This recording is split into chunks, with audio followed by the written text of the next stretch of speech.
Right గా breaking news చూస్తున్నాం. కడప జిల్లా పులివెందుల ఒంటిమిట్టలో జరిగిన జెడ్పీటీసీ పోలింగ్ తీవ్ర ఉద్రిక్తత మధ్య ముగిసింది. ఉదయం పోలింగ్ ప్రారంభమైనప్పటి నుంచి ఇప్పటి వరకు ఈ పోలింగ్ యుద్ధంలా నడిచింది. వైసీపీ టీడీపీ నేతల మధ్య దాడులతో పోలీసులు కూడా ఏమీ చేయలేని పరిస్థితి నెలకొంది. కార్యకర్తలను ఎంత వారించినప్పటికీ అసలు తగ్గేదేలా అన్న విధంగా వ్యవహరించారు.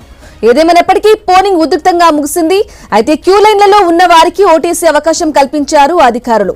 ఇక పోలింగ్ అనంతరం ఎలాంటి గొడవలు జరగకుండా భారీ బందోబస్తును ఏర్పాటు చేశారు.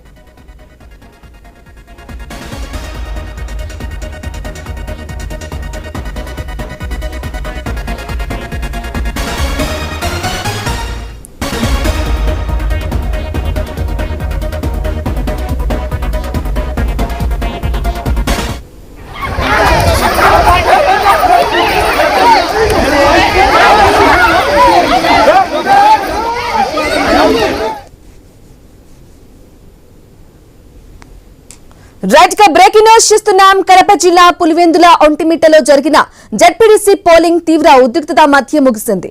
ఉదయం పోలింగ్ ప్రారంభమైనప్పటి నుంచి ఇప్పటి వరకు ఈ పోలింగ్ యుద్ధంలా నడిచింది. వైసీపీ టీడీపీ నేతల మధ్య దాడులతో పోలీసులు కూడా ఏమీ చేయలేని పరిస్థితి నెలకొంది. కార్యకర్తలను ఎంత వారించినప్పటికీ అసలు తగ్గేదేలే అన్న విధంగా వ్యవహరించారు. ఏదైనప్పటికీ పోలింగ్ ఉధృతంగా ముగిసింది. క్యూ లైన్లలో ఉన్న వారికి ఓటేసే అవకాశం కల్పించారు అధికారులు.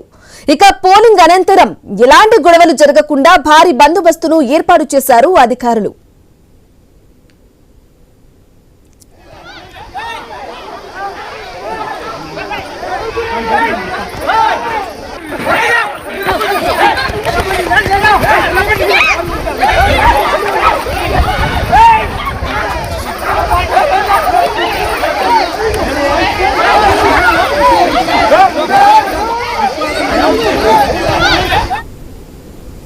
రైట్ గా లైవ్ లో మనకు అందుబాటులో ఉన్నారు టీడీపీ ఎమ్మెల్సీ భూమిరెడ్డి